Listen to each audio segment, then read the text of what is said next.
ஒருத்தர் ரொம்ப அவசரமா வந்தார். சார், மனுஷன் நிம்மதியா இருக்கிறதுக்கு என்ன வழின்னு கேட்டார். சீக்கிரமா ஒரு கல்யாணத்தை பண்ணீங்க, எல்லாம் சரியா போடும் அப்படின்னோம். அவர் ஒரு மாதிரியா பார்த்தார். ஏற்கனவே எனக்கு கல்யாணம் ஆயிட்டுது சார், அதனால தானே நிம்மதியா இருக்கிறதுக்கு வழி கேட்கறேன் அப்படின்னார். சரி, இவர் ஒரு மாதிரியான கேஸ் அப்படின்னு நினைச்சுக்கிட்டு நம்மகிட்ட இருந்த ஒரு சின்ன புத்தகத்தை அவர்கிட்ட தூக்கி கொடுத்தோம். இதை படிச்சு பாருங்கன்னு. கல்யாணத்துக்கு பிறகும் சந்தோஷமா இருக்கிறதுக்கு என்ன வழி அப்படிங்கிற கேள்விக்கு அந்த புத்தகத்துல விளக்கம் இருந்தது. கணவன் மனைவிக்குள்ள சிக்கல் வராம இருக்கிறதுக்கு அதுல சில வழிகளை சொல்லி கொடுத்துருக்குறாங்க. அதெல்லாம் என்னென்ன அப்படிங்கிறத இப்ப பார்க்கலாமா? குடும்பம்னு இருந்தா கோபம் வரதான் செய்யும். அது வந்துட்டு போகட்டும், பரவாயில்ல. ஆனா அந்த கோபம் ஒரே நேரத்துல 2 பேருக்கும் வந்துடாம பாத்துக்கணும். ஒரு சமயத்துல யாராவது ஒருத்தர் தான் கோபப்படணும், அடுத்தவங்க அமைதியா இருக்கணும். அதுக்கப்புறம் இவர் அமைதியான உடனே அவங்க ஆரம்பிச்சுக்கலாம். கோபமா ஏதாவது சொன்னா உடனே கோபமா பதில் சொல்லக்கூடாது. கொஞ்சம் பொறுத்து கோபம் தீர்ந்த உடனே அந்த பதில சொல்லலாம். அப்போ பதில் கோபமா இருந்தா கூட அது அவ்வளவு பெருசா தெரியாது. அற்ப விஷயத்துக்கெல்லாம் காய்ச்சி மூச்சுன்னு கத்திட்டு இருக்கக்கூடாது. உங்க 2 பேருக்குள்ள ஒரு தர்க்கம் ஆரம்பமாயிட்டுதுன்னு வச்சுக்கோங்க. கடுமையா 2 பேரும் விவாதம் பண்றீங்க. உங்கள ஒருத்தர் இதுல ஜெயிக்கணும்னா அது நீங்களா இருக்க வேணாம், அடுத்தவங்க ஜெயிக்கிறதுக்கு நீங்க துணையா இருங்களேன். அப்படின்னா நீங்க கொஞ்சம் விட்டு கொடுக்கணும், அவ்வளவுதான். ஏதாவது குத்தம் சொல்லணுமா, செஞ்ச தப்ப சுட்டி காட்டணுமா, விமர்சனம் பண்ணணுமா, பண்ணுங்க, வேணான்னு சொல்லல. ஆனா சொன்னதை அப்படி சொல்றத கொஞ்சம் அன்பா இதமா சொல்லுங்க. எப்போ நடந்த தவறுகளை எல்லாம் இப்போ போய் மறுபடியும் ஞாபகப்படுத்திட்டு இருக்க வேண்டாம். நான் அப்பவே சொன்னேன் இந்த புடவை வேணாம்னு, நீங்க தான் கேட்கல, இப்ப பாருங்க கிழிஞ்சு போச்சு இப்படின்னு கத்துனாங்க ஒரு அம்மா. எப்போ சொன்னீங்கன்னு கேட்டா ஒரு 10 வருஷத்துக்கு முன்னாடி தீபாவளி சமயத்துல அப்படிங்கிறாங்க. அது என்ன இன்னும் அப்படியே புதுசாகவே இருக்கும்? உங்களுக்கு அவர் தான் பெருசு, அவருக்கு நீங்க தான் பெருசு. அதை விட இந்த உலகத்துல வேற எதுவும் முக்கியம் இல்லைன்னு நினைக்கணும். நீ தான் என்னுடைய உலகம்னு எத்தனை தடவை சொல்லியிருப்பீங்க? அதெல்லாம் வெறும் வசனமா போயிடக்கூடாது. ஏதாவது ஒரு பிரச்சனையை பத்தி கடுமையா விவாதம் பண்ணிட்டு இருக்கீங்க, அதை அப்படியே பாதியில விட்டுட்டு படுக்கைக்கு போயிடக்கூடாது.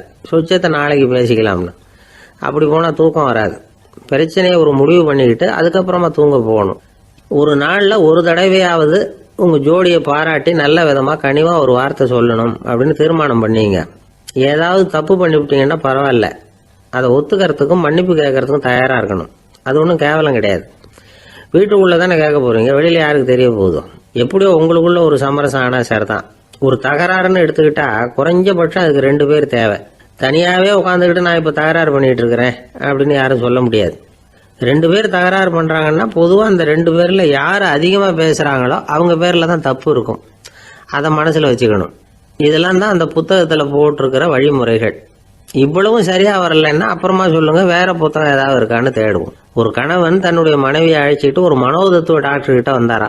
டாக்டர், எங்களுக்கு கல்யாணம் ஆகி 30 வருஷ காலமா நாங்க ஒரு விஷயத்துல கூட ஒத்து போனதில்லை அப்படின்னு ஆரம்பிச்சார். உடனே அந்த அம்மா குறுக்கிட்டு, அது 30 வருஷம் இல்ல 32 வருஷம் அப்படின்னாங்களாம். இந்த உலகமே ஒரு நாடக மேடை, நாம எல்லாரும் நடிகர்கள். இது ஞானிகள் சொல்றது. இது ஒரு பக்கம் இருக்கட்டும். இந்த உலகத்துக்குள்ள எத்தனையோ நாடக மேடைகள், எத்தனையோ நடிகர்கள், எத்தனையோ நாடகங்கள், இதெல்லாம் எப்படி ஆரம்பமாச்சு? அதுதான் இன்னைக்கு தகவல். அதாவது ஆதி மனிதன் பேச ஆரம்பிக்கிறதுக்கு முன்னாடி சைகையாலேயே எல்லாத்தையும் சொல்லிக்கிட்டு இருந்தான். அதனால அப்பவே நடிப்பு ஆரம்பமாயிட்டுது. முதல்ல ஒரு வேட்டையத்தான் அவன் நடிச்சு காட்டியிருப்பான். இவன் எப்படி போனான், எதிரில் மிருகம் எப்படி வந்தது, அதோட எப்படி சண்டை போட்டான், எப்படி அடிச்சு கொண்டுகிட்டு வந்தான், இதை அப்படியே மற்றவங்களுக்கு நடிச்சு காட்டியிருப்பான். ஏன்னா மொழி கிடையாது. இந்த காலத்துல எல்லாம் நாடகங்கள்ல நடிக்கிறவங்கள நடிகர்கள்ங்கிறோம். ஒரு காலத்துல இவங்களுக்கு என்ன பேர் தெரியுமா? திஸ்பியர்கள் அப்படின்னு பேராம். இதுக்கு காரணம் உண்டு. அதாவது 2000 வருஷத்துக்கு முன்னாடி கிரீஸ் நாட்டுல திசிபியஸ் அப்படின்னு ஒரு ஆள் இருந்தான். அவன் ஒரு பெரிய நாடக கலைஞன். அவன் சில இளைஞர்களை சேர்த்துக்கிட்டான், பயிற்சி கொடுத்தான், நாடக குழுவை உருவாக்கினான். நடிகர்களையும் நாடகத்துக்கு தேவையான பொருள்களையும் ஏற்றிக்கிட்டு போறதுக்கு ஒரு வண்டியையும் தயார் பண்ணான். அந்த வண்டியிலேயே அவன் கிரேக்க நாடு பூராவும் சுத்தினான். ஊர் ஊரா நாடகம் போட்டான். ஒரு ஊருக்கு போனதும் அங்க நாடகம் நடத்த தியேட்டர் இருக்கா அப்படிங்கலாம் பாக்குறது இல்ல அவன். ஏன்னா அப்போலாம் தியேட்டர்னா என்னன்னு தெரியாது. நாடகம்னா அது ஒரு மூடிய கொட்டைக்குள்ளதான் நடத்தணுங்கிறது அப்ப யாருக்குமே தோணல. இந்த வண்டி போகும், அதுவே ஒரு பகுதி அப்படியே ஒரு மேடை மாதிரி விரிச்சுக்கும். அதுல ஏறி நின்றுகிட்டு நாடகத்தை நடிச்சு காட்டுவாங்களாம். மக்கள்லாம் எதிரில் தரையில உட்காந்து அதை பார்த்துக்கிட்டு இருக்கிறது. உலகத்தின் முதல் நடமாடும் தியேட்டர் இதுதானா. இந்த திசைபிஎஸ் தான் முதலா உலகத்துல நாடகம்ங்கிற பொழுதுபோக்க நடத்தி காட்டினவன் அப்படின்னு சொல்றாங்க. அவன் சொந்தமா நாடகம் எழுதுனா, நடிச்சான், நாடகத்தை இயக்கினான். அதனாலதான் அவனை first man of the theatre அப்படின்னு சொல்லுவாங்க. அவன் தான் நாடக மேடையின் முன்னோடி. கிரேக்கர் காலத்திலேயே நாடக ஆசிரியர்கள், நடிகர்கள், ரசிகர்கள் இவங்கெல்லாம் உருவாயிட்டாங்களாம். நாடகத்தின் சரித்திரத்தில் இந்த 3 பிரிவும் ரொம்ப முக்கியம். அதாவது கிரேக்க தியேட்டர்கள்லாம் திறந்த வெளி மேடைகள் தான். பெரும்பாலும் மலைச்சரிவுகள், அதுவே படிப்படியாக பண்ணியிருப்பாங்க. கீழே அரைவட்ட வடிவில் மேடை, அதுக்கு ஆர்கெஸ்ட்ரான்னு பேர். பிற்காலத்தில் இதில் உட்காந்து இசைக்குழுவினர் வாய்ச்சதுனால இசைக்குழுவுக்கே ஆர்கெஸ்ட்ராங்கிற பேர் வந்துட்டுது. இப்போ கிரேக்க தியேட்டர்களில் ஒன்று, அதோட காலம் கிமு 340. அதை இன்னமும் பாதுகாத்து வச்சிருக்கிறாங்களாம். எபிடாரஸ் அப்படிங்கிற இடத்துல அது இருக்குதான். இன்னமும் அந்த தியேட்டரை பயன்படுத்திட்டு வர்றாங்களாம். சிறந்த கிரேக்க நாடகங்கள்லாம் அங்கே நடிக்கிறாங்களாம். ஆரம்ப காலத்திலேயே கட்டணம் கிடையாது. அப்புறம் பின்னாடி தான் நுழைவு கட்டணம்லாம் அப்படியே வந்துட்டு தான். நடிகர்கள் பளபளப்பான ஆடைகள் உடுத்தியிருப்பாங்களாம். இந்த குதிகால் உயர்ந்த காலணிகள் போட்டிருப்பாங்களாம். இதெல்லாம் பழைய குறிப்புகள். பலவிதமான உருவங்களில் மாஸ்க் அப்படின்னு சொல்லப்படுற முகமூடி. அதனால ஒரே நடிகர் பல வேடங்களில் நடிக்கிறது உண்டான். ஆரம்பத்தில் பெண் நடிகர்கள் கிடையாது, எல்லாம் ஆண் நடிகர்கள் தான். ரோமானியர்கள் தான் முதல் நிரந்தர நாடக மேடையை கட்டினவங்க. அதுதான் முதல் தியேட்டர். கிமு 1048 காலகட்டத்தில் பாம்பிங்கிற நகரத்தில் அதை கட்டியிருக்கிறாங்களாம். கிரேக்க ரோமானிய தியேட்டர்களின் அடிப்படையிலேயே இந்த இத்தாலிய வடிவ அமைப்பாளர்கள் இந்த குதிரை லாட வடிவில் ஒரு ஆடிட்டோரியத்தை உருவாக்கினாங்களாம். இப்படி அதை பற்றி நிறைய தகவல் இருக்குது. 1576 லண்டனில் இந்த வின்ஸ்பர்ரி, அப்புறம் இந்த பில்ட்ஸில், அப்புறம் ஜேம்ஸ் இப்படிங்கிற ஒரு முயற்சியால் தான் இங்கிலாந்தில் முதல் தியேட்டர் உருவாச்சான். அப்படி ஒருத்தர் இருந்தாராம். உலக நாடக மேடையின் வரலாறு இதுதான். அதாவது இப்பெல்லாம் அறிவியல் வளர்ச்சி அதிகமாயிட்டுது. திரைப்படம், தொலைக்காட்சி எல்லாம் வந்தாச்சு. ஒவ்வொரு வீடுமே ஒரு குட்டி தியேட்டர் மாதிரி ஆயிட்டுது. தொலைக்காட்சி முன்னாடி உட்காந்து எழுந்திருக்கவே மனசு வர்றதில்லை. ஒரு அம்மா ஒரு மனோதத்துவ டாக்டரை தேடிட்டு வந்தாங்களாம் இந்த காலத்தில். டாக்டர், எங்கள் வீட்டுக்காரர் எப்போ பார்த்தாலும் டிவி முன்னாடி உட்காந்துக்கிட்டு அதையே வெறிச்சு பார்த்துக்கிட்டு இருக்கிறார், உத்து பார்த்துக்கிட்டு இருக்கார், எனக்கு சந்தேகமாக இருக்குன்னாங்களாம். இது மனக்கோளாறு இல்லைங்க, ஆர்வ கோளாறு, அவ்வளவுதான், இதுக்காக பயப்படாதீங்கன்னாராம் டாக்டர். அப்படி இல்லை டாக்டர், டிவி ஓடும் பொழுது நாம எல்லாம் அதை பார்க்குறோம் சரி, ஆனால் அவர் அப்படி இல்லை, டிவியை நிறுத்தினதுக்கு அப்புறமும் அதையே உத்து பார்த்துட்டு உட்காந்துருக்கிறார், அதனால தான் சந்தேகப்பட்டு உங்ககிட்ட வந்தேன் அப்படின்னாங்களாம். ஒரு அரசனும் அமைச்சரும் ஒரு நாள் ரொம்ப சாவகாசமாக பேசிக்கிட்டு இருந்தாங்களாம். அரசன் அமைச்சரை பார்த்து ஒரு கேள்வி கேட்டிருக்கார். ஏங்க அமைச்சரே, ஆசை இல்லாத ஒரு மனுஷனால இருக்க முடியுமா அப்படின்னு. ஏன் முடியாது, துறவி அப்படிங்கிறவங்கெல்லாம் அப்படிப்பட்டவங்க தானே அப்படின்னாராம் அமைச்சர். அவங்கெல்லாம் உண்மையிலேயே ஆசையை விட்டவங்க தானா அப்படின்னு கேட்டாராம் ராஜா. அப்படி தான் இருக்கணும் அப்படின்னாராம் அமைச்சர். அப்படின்னா ஆசையே இல்லாத ஒரு உண்மையான துறவியை நான் பார்க்கணுமேன்னார். அது என்ன பிரமாதம், அதுக்கு நான் ஏற்பாடு பண்ணுறேன் அப்படின்னு விட்டார் இவர். சொல்லிவிட்டு உடனே புறப்பட்டு போனார். அங்கே எங்கே தேடினார். அப்புறம் தான் அவருக்கு புரிஞ்சுது உண்மை துறவியை கண்டுபிடிக்கிறது எவ்வளவு கஷ்டமான காரியம்னு. இருந்தாலும் ராஜா கிட்ட சொல்லியாச்சே, உண்மை துறவியை காட்டுறேன்னு. இப்போ என்ன பண்ணுறது? ராஜா கிட்ட சொன்னபடி நடக்கலைன்னா அவருக்கு கோபம் வந்துடும். அமைச்சர் ஒரு யோசனை பண்ணார். அவருக்கு ஒரு வழி தெரிஞ்சுது. அதுதான் சரின்னு முடிவு பண்ணார். அதாவது அந்த ஊரில் அவருக்கு தெரிஞ்ச நாடக நடிகர் ஒருத்தர் இருக்கிறார், நல்லா நடிப்பார். அவரை போய் பார்த்தார். இதை பாருப்பா, எனக்காக நீ ஒரு காரியம் செய்யணும்னார். என்னன்னு கேட்டார் அவர். நீ ஒரு துறவி மாதிரி கொஞ்ச நேரத்துக்கு நடிக்கணும். ராஜா உன்னை பார்த்துட்டு போகிற வரைக்கும் நடி, அது போதும். அதுக்காக உனக்கு 10,000 ரூபா தரேன் அப்படின்னார். அவர் எந்த காலத்தில் இவ்வளவு பணத்தை மொத்தமாக பார்த்துருக்கார். அதனால் உடனே சரின்னு ஒத்துக்கிட்டார். அமைச்சர் அரண்மனைக்கு திரும்பி வந்தார். என்ன அமைச்சரே, இன்னுமா ஒரு உண்மையான துறவி கிடைக்கலன்னார். உண்மையான துறவி ஒருத்தரை இப்போ தான் கொஞ்ச நேரத்துக்கு முன்னாடி பார்த்து பேசிவிட்டு வர்றேன். அவர் நம்ம ஊருக்கு வெளியில் குளத்தங்கரையில் உள்ள ஒரு ஆலமரத்துக்கு அடியில் உட்காந்துருக்கிறார் அப்படின்னார் இவர். அப்படின்னா உடனே புறப்படுங்க அப்படின்னார் ராஜா. பரிவாரங்களோடு புறப்பட்டார். அங்கே அந்த மரத்தடியில் அந்த ஆள் வேஷம் போட்டுக்கிட்டு துறவி மாதிரி உட்காந்துருக்கிறான். ராஜா நேராக போனார். அந்த துறவி காலில் பொத்துன்னு விழுந்து வணங்கினார். உடனே ராணியும் அவர் காலில் விழுந்தாங்க. அடுத்தபடியாக அமைச்சர் விழுந்தார். அவருக்கு தெரியும் இது நம்ம ஆள் தான்னு. இருந்தாலும் என்ன பண்ணுறது, நேரம். அப்புறம் பரிவாரங்கள்லாம் துறவி காலில் விழுந்து ஆசீர்வாதம் வாங்கிட்டாங்க. ராஜா அப்புறமா தங்கத்தட்டில் பொண்ணையும் பொருளையும் வச்சு அந்த துறவிகிட்ட ரொம்ப பணிவாக நீட்டுறார். தாங்கள் தயவு பண்ணி இதை ஏற்றுக்கணும் அப்படின்னு வேண்டிக்கிட்டார். அந்த துறவி பற்றில்லாமல் அதை பார்த்தார். எல்லாத்தையும் திறந்துட்ட எனக்கு இதெல்லாம் எதுக்காக அப்படின்னு சொல்லி அதை மறுத்துட்டாராம். ஆஹா, உண்மையான துறவியை பார்த்துட்டோம் அப்படிங்கிற ஆனந்தம் அரசருக்கு. ரொம்ப நிம்மதியாக திருப்தியாக திரும்பி வந்தார் அரண்மனைக்கு. அதுக்கப்புறம் அமைச்சர் யாருக்கும் தெரியாமல் அந்த துறவிகிட்ட ஓடினார். சொன்ன பிரகாரம் பணத்தை நீட்டினார். இந்தப்பா, நான் உங்ககிட்ட சொன்னபடி 10,000 ரூபா பணம் எடுத்துக்கோ அப்படின்னார். அந்த ஆள் ராஜா கிட்ட சொன்னது மாதிரியே எல்லாத்தையும் திறந்துட்ட எனக்கு இதெல்லாம் எதுக்காக வேணாம் அப்படின்னு விட்டாரான். நடித்த வரைக்கும் போதும்ப்பா, இனிமேல் இந்த நாடக வசனம்லாம் வேணாம், வேஷத்தை கலைச்சிரு, பணத்தை வாங்கிக்கோன்னார்.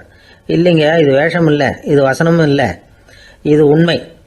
கொஞ்ச நேரம் துறவி மாதிரி நடித்ததுக்கே இந்த தேசத்து ராஜா, ராணி, அமைச்சர், பரிவாரங்கள் எல்லாம் என் காலில் விழுந்து வணங்குறாங்க. அப்படின்னா உண்மையான துறவியாக இருக்கிறது எவ்வளவு பெருமையான விஷயம். நான் உண்மையான துறவியாக ஆக போகிறேன், அப்படி முடிவும் பண்ணிட்டேன் அப்படின்னார் அந்த நடிகர். வேஷம் கூட எப்படிப்பட்ட விளைவுகளை உண்டு பண்ணுது பார்த்தீங்களா. நம்மால் ஒருத்தன் ரொம்ப வசதியாக தான் இருந்தான். ஒரு நாள் அவன் சொத்து பூரா திருட்டு போட்டுது. அதுக்கப்புறம் இவன் துறவி மாதிரி ஆயிட்டான். ஊர் ஊராக சுற்றினான். ஒரு குருநாதரை தேடி கண்டுபிடிச்சான். அவர்கிட்ட சீடனா சேர்ந்துக்கிட்டான்.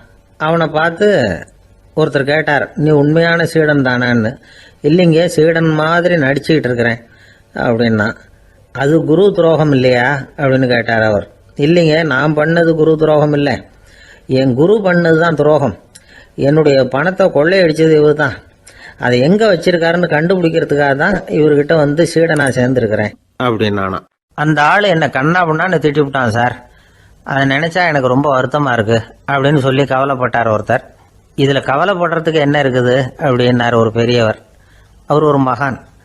என்ன சார் இப்படி சொல்கிறீங்க, ஒருத்தர் நம்ம பார்த்து திட்டுனா வருத்தமாக இருக்காதா அப்படின்னார். அது எப்படி வருத்தமாக இருக்கும், திட்டுறதுங்கிறது என்ன, அது வெறும் சத்தம் தானே அப்படின்னார் அந்த பெரியவர். நம்ம ஆளுக்கு தலையை பிச்சுக்கலாம் போல இருந்தது. இருக்காத அப்படின்னா நமக்கே அப்படி தானே தோணுது. அந்த பெரியவர் சொல்கிறது ரொம்ப பெரிய விஷயம். அதை நாம் புரிஞ்சிக்க முயற்சி பண்ணலாம்னா நடைமுறை வாழ்க்கைக்கு அது ஒத்து வர்றது மாதிரி தெரிய மாட்டேங்குது. இருந்தாலும் அந்த பெரியவர் அதுக்கு என்னதான் விளக்கம் கொடுக்குறாருன்னு பார்ப்போமே. ஒரு ரயில் போயிட்டுருக்கு, அதில் ஒரு சாது போயிட்டுருக்கார். அந்த ரயில் அவர் ஹரித்வாரம் போயிட்டுருக்கார். அவர் ரயிலில் ஏகப்பட்ட கூட்டம். நம்ம ஊர் ரயில் கேட்க வேணும், டிக்கெட் வாங்கிட்டு கொஞ்சம் பேர், வாங்காத கொஞ்சம் பேர். அது என்னத்துக்கு அனாவசியமாக டிக்கெட் அப்படிங்கிற நினப்பில் பாதி பேர். இந்த கூட்டத்துக்கு மத்தியில் அந்த சாதுவும் போயிட்டு இருக்கிறார். உட்கார்றதுக்காக இருந்த இடத்துல ஒரு ஆள் படுத்திருக்கிறான். கொஞ்சம் முரட்டு ஆசாமி. அவன் காலு பக்கத்தில் கொஞ்சோண்டு இடம் பாக்கி இருந்தது. அந்த இடத்துல இந்த சாது உட்காந்துருந்தார். மெதுவாக உட்காந்துக்கிட்டார் போய். ஆனால் அந்த ஆள் ராத்திரி பூரா இவரை காலால் உதச்சிக்கிட்டே இருக்கிறான். அது இவருக்கு ரொம்ப அவமானமாக பட்டுது. அதனால் துக்கம் ஏற்பட்டது. இருந்தாலும் அதை ஒரு மாதிரியாக சகிச்சுக்கிட்டே இவர் வந்து சேர்ந்தார். பொழுது விடிஞ்சது. அந்த சாது ஹரித்வார் வந்து சேர்ந்தார். அங்கே ஒரு பெரிய ஞானியை சந்திச்சார். ராத்திரி ரயிலில் அந்த ஆள் உதைச்சதையும் அதனால் தனக்கு ஏற்பட்ட துக்கத்தையும் இந்த சாது அந்த ஞானிகிட்ட சொன்னார். சொல்லிவிட்டு, ஏன் சுவாமி, எனக்கு துக்கம் ஏற்பட்டதே அது தப்பா அப்படின்னு கேட்டார். தவறுதான்னார் அந்த ஞானி. உனக்கு இன்னமும் தேக அபிமானம் போகலைங்கிறது தான் அது காட்டுது. அஷ்டாவக்கிரர் என்ன சொல்றார் தெரியுமா? உண்மையான ஞானி யாராவது தன்னை வந்தனை செய்தால் அதற்காக சந்தோஷப்பட மாட்டார், யாராவது நிந்தனை செய்தால் அதற்காக வருத்தப்பட மாட்டார் அப்படின்னு சொல்றார். நிந்தனைங்கிறது ஒரு ஒலி தான். தேகாபிமானம் இருக்கிற வரைக்கும் இந்த ஒலி நம்மளை வேதனைப்படுத்தும். நான் தேகம் இல்லை, ஆத்மா அப்படிங்கிற நினைவு இருந்தா இந்த ஒலி நம்மளை பாதிக்காது. மனு என்ன சொல்றார் தெரியுமா? ஒரு சாதகன் பாராட்டுதலை விஷம்னு நினைச்சு பயப்படணும், அவமானத்தை அமிர்தம்னு நினைச்சு சந்தோஷப்படணுங்கிறார். அவமானப்பட்டா கவலைப்படாமல் எப்படி இருக்க முடியும் அப்படின்னு தான் நமக்கு தோணும். அதனால தான் நம்மள யாரும் இதுக்கு உதாரணமாக யாரையும் காட்ட முடியல. புத்தரையும் கபீரையும் உதாரணமாக காட்டுறாங்க. அவங்களுக்கெல்லாம் அவமானம் ஏற்பட்டப்போ கவலையே படலையாம். புத்தரை அவமானப்படுத்தணுங்கிறதுக்காக கௌசாம்பி ராணி ஒரு இளம் பெண்ணை கொலை பண்ணி சடலத்தை புத்தர் குடிசைக்கு முன்னாடி போட சொன்னார். போட்டாங்க. புத்தர் தான் அந்த பொண்ணை கெடுத்து கொலை பண்ணி விட்டாருன்னு எல்லாரும் நினைச்சாங்க. ஆனால் புத்தர் இதை பற்றி கவலையே படலை. அப்புறமா உண்மை தெரிஞ்சதும் புத்தர் புகழ் இன்னும் அதிகமாயிட்டது. ஒரு பெரிய சபையில் ஒரு மோசமான பொண்ணு நுழைஞ்சி தனக்கும் கபீருக்கும் சம்பந்தம் உண்டுன்னு சொன்னார். கபீர் கவலைப்படலை. அவங்க மாதிரியெல்லாம் நாமளும் இருக்க கத்துக்கணும். நிந்தனை, அபகீர்த்தி, அவமானம் எல்லாம் ஆண்டவன் கொடுக்கிற பிரசாதம்னு நினைக்கணும் அப்படின்னு சொல்றார் அந்த ஞானி. இதை கேட்ட இந்த காலத்து ஆசாமி ஒருத்தர், நான் கூட அப்படிதான் சார், யாராவது அவமானப்படுத்தினா கவலைப்பட மாட்டேன். நேத்து கூட ஒருத்தர் என்ன பலார்னு அரைஞ்சுட்டார், நான் கொஞ்சம் கூட கவலைப்படலை, பேசாம வந்துட்டேன்னார். ஏன் அப்படி வந்துட்டீங்க அப்படின்னு. அவர் அரைஞ்சதுலேயும் ஒரு அர்த்தம் இருந்தது, அதனால தான் அப்படி வந்துட்டேன்னார். ஏன் அரைஞ்சாருன்னு கேட்டேன். 10 வருஷத்துக்கு முன்னாடி 15 ரூபா அவர்கிட்ட கடன் வாங்கினேன், அதை கேட்டு கேட்டு பார்த்துட்டு கடைசியாக தான் அரைஞ்சார் அப்படின்னார். ஆண்டவனுடைய பிரசாதம் இவருக்கு அடிக்கடி கிடைக்கும் போல இருக்கு. அம்மாக்காரங்களுக்கு அடிக்கடி ஏற்படுற கவலை ஒன்று உண்டு, அதாவது குழந்தை சரியா சாப்பிட மாட்டேங்குதே அப்படிங்கிற கவலை. இவங்கெல்லாம் ஒரு விஷயத்த நல்லா புரிஞ்சுக்கணும். குழந்தைகள்ங்கிறவங்க பெரியவங்க மாதிரி இல்லை. அவங்க கடிகாரத்தில் மணியை பார்த்துட்டு சாப்பிட்றதுக்கு உட்கார்ற ரகம் கிடையாது. பசிச்சா சாப்பிடுவாங்க, இல்லைன்னா விளையாடுவாங்க அல்லது தூங்குவாங்க. அது புரியாம அவங்கள கட்டாயப்படுத்தி அல்லது மிரட்டி சாப்பிட வைக்கிறது ரொம்ப தப்பு. ஒரு 8 மாச குழந்தைக்கு 3 மணி நேரத்துக்கு ஒரு தடவை பசிக்கும். அந்த நேரம் பார்த்து சாப்பாடு கொடுத்தா அடம் பண்ணாம அது பாட்டுக்கு சாப்பிட்றோம். அதே குழந்தைக்கு 1 வயசு ஆகிறப்போ 4 மணி நேரத்துக்கு ஒரு தடவை பசிக்கும். இந்த வயசுல இயற்கையாவே பசி குறைஞ்சிருக்கும். அது புரியாம என் குழந்தை முன்னாடி மாதிரி இப்ப சரியா சாப்பிட மாட்டேங்கிறான் அப்படின்னு சில பேர் டாக்டர் கிட்ட போய் சொல்லிக்கிட்டு இருப்பாங்க. இன்னொரு விஷயம், ஒரு குழந்தைக்கு வயசு அதிகமாகிற வேகத்துக்கு உடம்பு எடையும் அதிகமாகிக்கிட்டே போவாது. உடம்பு எடை அதிகமாகிற வேகம் குறைஞ்சிக்கிட்டே வரும். 6 மாச குழந்தைக்கு ஒரு வாரத்துல 150 கிராம் எடை கூடும்.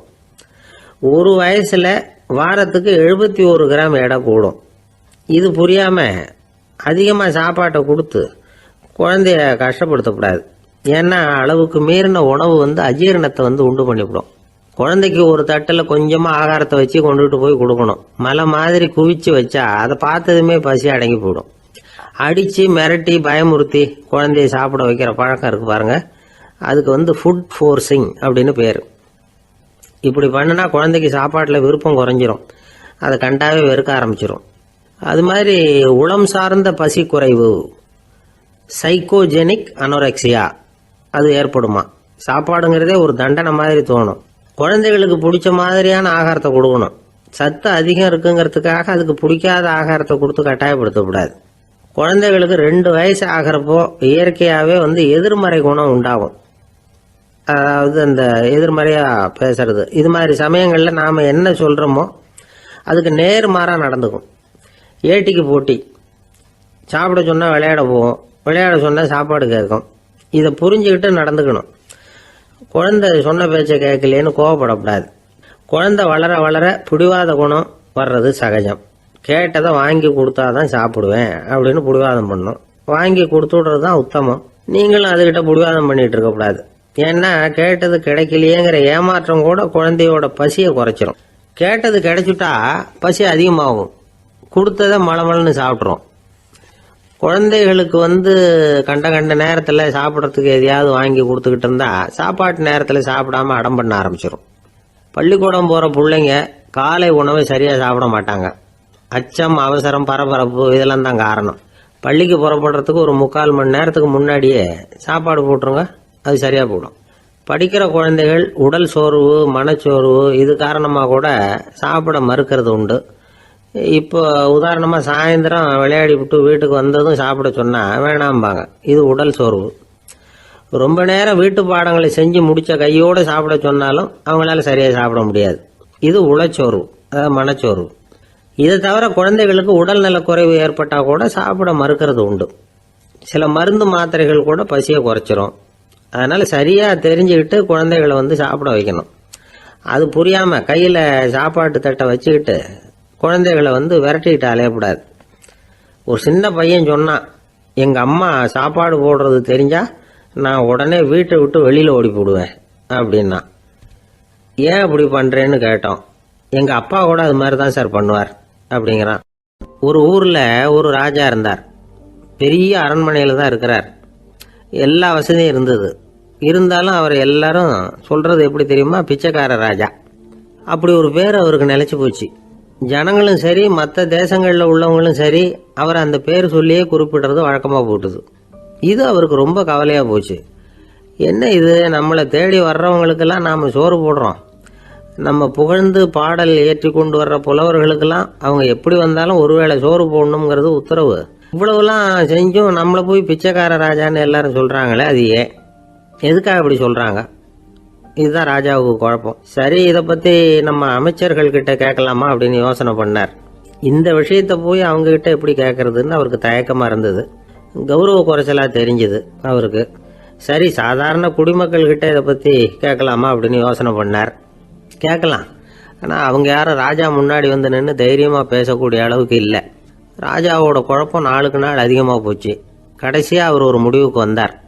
அதாவது இதை பற்றி ஒரு பிச்சைக்காரங்கிட்டே கேட்டு பார்த்துட்டா என்ன. இதுதான் அவர் பண்ண முடிவு. உடனே மாறு வேஷம் போட்டுக்கிட்டு நகர்வலம் போனார். ஒரு பிச்சைக்காரனை கண்டுபிடிச்சார். இதை பாருப்பா, நம்ம ராஜாவை எல்லாரும் பிச்சைக்கார ராஜான்னே சொல்கிறாங்களே, அதுக்கு என்ன காரணமாக இருக்கும் அப்படின்னு கேட்டார். அதுக்கு அவன் சொல்கிறான், இதுக்கான பதிலை இன்னும் ஒரு 30 நாளில் சொல்கிறேன் அப்படின்னா. உடனே இவருக்கு சந்தோஷம். உண்மையை அவங்ககிட்ட சொன்னார். நான் வேற யாரும் இல்லை, நான் தான் இந்த நாட்டு ராஜா. இப்போ நீ என் கூடவே வந்துடும், அரண்மனையிலேயே தங்கிக்கோ. 30 நாள் கழித்து எனக்கு பதில் சொல்லிவிட்டு அதுக்கப்புறமா நீ போகலாம் அப்படின்னு சொல்லி அழைச்சிட்டு வந்துட்டார்.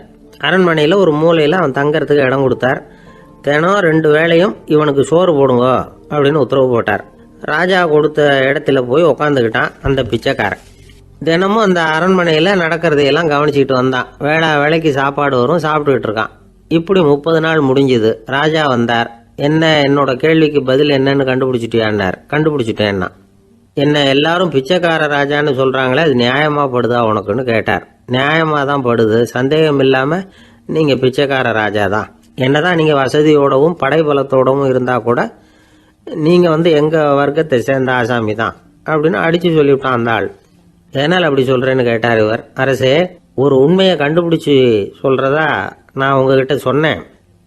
நீங்கள் ராஜ பரம்பரைன்னா உடனே உங்கள் கழுத்தில் கிடக்கிற முத்து மாலையை கழட்டி பரிசாக கொடுத்துருப்பீங்க, பொன்னையும் மணியையும் கொடுத்துருப்பீங்க. ஆனால் நீங்கள் அப்படி செய்யலை. என்னை ஒரு மூலையில் உட்கார வச்சு 2 வேளை சோறு போட சொன்னீங்க. உங்களை தேடி யார் வந்தாலும், யார் வந்து பாராட்டி பேசினாலும் அல்லது பிரச்சனைகளை சொன்னாலும் நீங்கள் செய்கிற ஒரே காரியம் சோறு போடுறது தான். பிச்சைக்காரனுக்கு சோறு மட்டும்தான் உலகம். உங்கள் விஷயத்திலையும் நீங்கள் அப்படி தான் நினைக்கிறதாக தெரியுது. நல்லா கவனிங்க. எந்த ஒரு பிரச்சனைக்கும் சோறு தான் முடிவுன்னு நினைக்கிறீங்க பாருங்க. நீங்கள் சந்தேகமில்லாத எங்களை சேர்ந்த ஆளு தான் அப்படின்னு விட்டான் அந்த பிச்சைக்காரன். அதுக்கப்புறம் தான் அந்த ராஜா தன்னுடைய தவறுகளை எல்லாம் தேர்த்திக்கிட்டாராம். பசின்னு வர்றவங்களுக்கு சோறு தான் போடணும், அது தப்பு இல்லை. பாராட்ட வர்றவங்களுக்கெல்லாம் சோத்தையே போட்டு அனுப்புனா இப்படி தான் பேர் வரும். எனக்கு தெரிஞ்ச ஒருத்தர் தினமும் யாராவது ஒருத்தரை தன் வீட்டுக்கு அழைச்சிட்டு போவார், சாப்பாடு போட்டு அனுப்புவார். முன்னறிவிப்பு இல்லாமல் திடீர்னு ஒரு விருந்தாளியோட வீட்டில் போய் இவர் நிற்கிறது வழக்கம். அந்த அம்மாவும் இவருக்காக தயார் பண்ணி வச்சிருந்ததை இவர் அழைச்சிட்டு வந்திருக்கிற விருந்தாளிக்கு போட்டுருவாங்க. விருந்தாளி சாப்பிட்டுட்டு போனதுக்கப்புறம் இவர் மனைவி கிட்ட உனக்கு சிரமம் வேணாம் அப்படின்னு சொல்லிவிட்டு பக்கத்தில் உள்ள ஒரு ஹோட்டலுக்கு போய் காசு கொடுத்து சாப்பிட்டுட்டு வந்துடுவார். பல நாள் இப்படி நடக்கும். ஒரு நாள் அவரை தனியாக கூப்பிட்டுக்கிட்டு போய் ஏன் இப்படி பண்ணுறீங்கன்னு கேட்டோம். அதுக்கு அவர் சொல்கிறாரு, எங்கள் வீட்டு சாப்பாட்டிலேருந்து தப்பிக்கிறதுக்கு எனக்கு வேற வழி எதுவும் தெரியல சார், அதனால தான் இப்படி பண்ணிகிட்டு இருக்கிறேன் அப்படின்னார் ரொம்ப பரிதாபமாக. ஆஃபீஸை முடிஞ்சு வீட்டுக்கு போகிற சமயத்தில் ஒருத்தர் கடைக்கு போய் ஸ்வீட் வாங்கினார். சரி, வீட்டுக்கு பிள்ளைங்களுக்கு தான் வாங்கிட்டு போகிறார் அப்படின்னு மற்றவங்க நினச்சாங்க. அவர் அப்படி செய்யல. அந்த இடத்துலையே பொட்டலத்தை பிரித்தார். திருட மாதிரி அப்படியே சுற்றி ஒரு தரம் பார்த்துக்கிட்டார். யாரும் தெரிஞ்சவங்க இல்லைங்கிறத முடிவு பண்ணிவிட்டு அவசரமாக அதை அப்படியே போட்டு முழுங்கிவிட்டு கையை தொடச்சிக்கிட்டு நல்ல பிள்ளை மாதிரி நடந்து போக ஆரம்பிச்சிட்டார். அவர் யாருன்னா, அவரோட பிரச்சனை எல்லாருக்கும் தெரியாது, சில பேருக்கு தான் தெரியும். அதாவது அவர் உடம்பில் சர்க்கரை இருக்குதுன்னு டாக்டர் சொல்லிவிட்டாராம். அதனால் வீட்டில் சர்க்கரையே இவர் கண்ணில் காட்டுறதில்ல. அதனால் இவர் யார் கண்ணிலையும் படாமல் இப்படிப்பட்ட வேலைகள்லாம் செய்கிறது வழக்கம். யாருக்கும் தெரியாமல் இப்படி ஸ்வீட்டை வாங்கி சாப்பிட்டுட்டு அவர் பாட்டுக்கு போயிடுறது. இப்படிப்பட்டவங்களுக்கெல்லாம் கொஞ்சம் ஆறுதலான தகவல் இன்றைக்கி. அது என்னென்னா, நாம் சாப்பிட்ற சர்க்கரைக்கும் நம்ம உடம்பில் உள்ள சில கோளாறுகளுக்கும் அப்படி என்ன தான் சம்மந்தம் இருக்குது. இதை பற்றி சமீபத்தில் சில ஆராய்ச்சிகள்லாம் நடந்திருக்குது. ஏன்னா சர்க்கரைன்னாவே விஷம் மாதிரி அதை பார்க்குறவங்களும் சில பேர் உண்டு. சின்ன பிள்ளைங்களுக்கு வயத்தில் பூச்சி உண்டாகிறதுலேருந்து பெரியவங்களுக்கு நீரிழிவு வர்ற வரைக்கும் எல்லாத்துக்கும் சர்க்கரை தான் காரணம்னு சொல்லிகிட்டு இருக்கிறோம். ஆனால் அந்த அளவுக்கு பயப்பட வேண்டிய அவசியம் இல்லை அப்படின்னு சொல்கிறாங்க. சர்க்கரை வியாதி, இருதய நோய், பித்த நீர் பை நோய், இதெல்லாம் சில நோய்கள்லாம் நாம் சாப்பிட்ற சர்க்கரைக்கும் தொடர்பு இருக்குன்னு நினைக்கிறோம். ஆனால் அப்படி சம்பந்தம் உண்டுங்கிறதுக்கு போதுமான அளவுக்கு ஆதாரம் இல்லை அப்படிங்கிறாங்க ஆராய்ச்சியாளர்கள். ஒரே ஒரு சம்பந்தம் தான் உறுதியாக இருக்குதான். அதுவும் இந்த பல் சிதைவு அப்படின்னு இருக்கு இல்லையா, அந்த சர்க்கரை சாப்பிட்றதுக்கும் இந்த பல் சிதைவுக்கும் சம்பந்தம் இருக்குது அப்படிங்கிறத மட்டும் உறுதியாக சொல்கிறாங்க. சர்க்கரைன்னா நாம் சாப்பிட்ற ஜீனி மட்டும் இல்லை, பழம், காய்கறி, பால், தேன் இப்படி எல்லாத்துலேயும் அது இருக்குது. கேரட்டு கொடுக்குற சத்தில் 88% சர்க்கரை, ஆப்பிள் கொடுக்குற சக்தியில் 95% சர்க்கரை. இது ஜீனி சர்க்கரை, இது ஆப்பிள் சர்க்கரை அப்படிங்கிற வித்தியாசம்லாம் உடம்புக்கு கிடையாது. ரெண்டுமே உடனடியாக சக்தி கொடுக்குது. ஒரு ஸ்பூன் சர்க்கரையில் 16 கலோரி தான் சத்து இருக்குது. அதிகமாக சர்க்கரை சாப்பிட்டா நீரிழிவு வந்துருங்கிறது தப்பான ஒரு அபிப்பிராயம். டயபெட்டிஸுங்கிறது ஒரு மெட்டபாலிக் டிசார்டர், அவ்வளவுதான். அதாவது நாம் சாப்பிட்ற சர்க்கரையை நம்ம உடம்பு திறமையாக உபயோகப்படுத்திக்க முடியல அப்படின்னு அர்த்தம். அதனால தான் அதிகமாக இனிப்பு வேணாம்னு சொல்கிறோம். ஏற்கனவே உடம்பால் முடியாத ஒன்றை மறுபடியும் அது தலையில் சுமத்தி அதிகமாக வேலை வாங்க வேணாமே அப்படிங்கிறதுக்காக தான். ஆகாரத்தில் அதிகமாக சர்க்கரை இருந்தால் அதனால் உடனே சர்க்கரை வியாதி வந்துடும்ங்கிறதுக்கு விஞ்ஞான ரீதியாக போதுமான ஆதாரம் இல்லை. அதனால் எப்போவாவது அதிகமாக ஸ்வீட்டு சாப்பிட்டுட்டா ஐயோ அதிகமாக சாப்பிட்டோமோ என்ன பண்ண போகுது தெரியலையே அப்படின்னு நினச்சி மனசை போட்டு குழப்பிக்க வேண்டியதில்லை. பொதுவாக எதுவுமே அதிகமாக வேண்டாம், எல்லாம் சீராக இருந்தால் போதும். நீரிழிவுங்கிறது புதுசாக வந்துட்ட ஒரு நோய் இல்லை, ரொம்ப காலமாகவே இருக்கிற ஒன்று தான். நம்ம முன்னோர்கள் இதை மதுமேகம் அப்படின்னு சொல்லுவாங்க. அதை கட்டுப்படுத்துறதுக்கு அவங்களே சில வழிமுறையை சொல்லி வச்சுருக்கிறாங்க. அது என்னென்னா வேறு ஒன்றும் இல்லை, இந்த பாவக்காய், முள்ளங்கி, அருகம்புல், அவ்வளவுதான். வெள்ளை முள்ளங்கி இருக்குல்ல, அதை வாரத்துக்கு 3 நாள் சாப்பிட்டுக்கிட்டு வாங்க. நூலுக்கோல் ரொம்ப நல்லது. இல்லைன்னா முள்ளங்கி சாறு 1 ounce சாப்பிட்டுட்டு வரலாம். ரத்தத்தில் சேர்கிற சர்க்கரை அளவை இதெல்லாம் கட்டுப்படுத்துது. சிறுநீரில் காணப்படுகிற சர்க்கரை அளவையும் சமநிலைப்படுத்துது.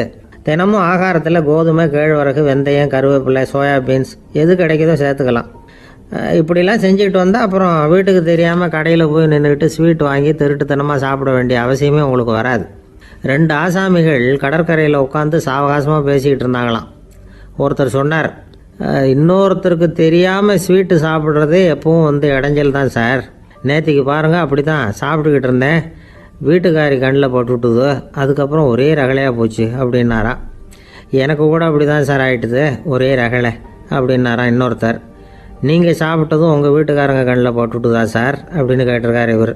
அதுக்கு அவர் சொன்னாராம், அப்படி இல்லை சார், கடைக்காரர் கண்ணில் போட்டுவிட்டுதோ, நான் அவருக்கு தெரியாமல் அந்த ஸ்வீட்டை அவர் கடையிலேருந்து எடுத்திருந்தேன் அப்படின்னு விளக்கம் கொடுத்தாராம் இந்த ஆள்.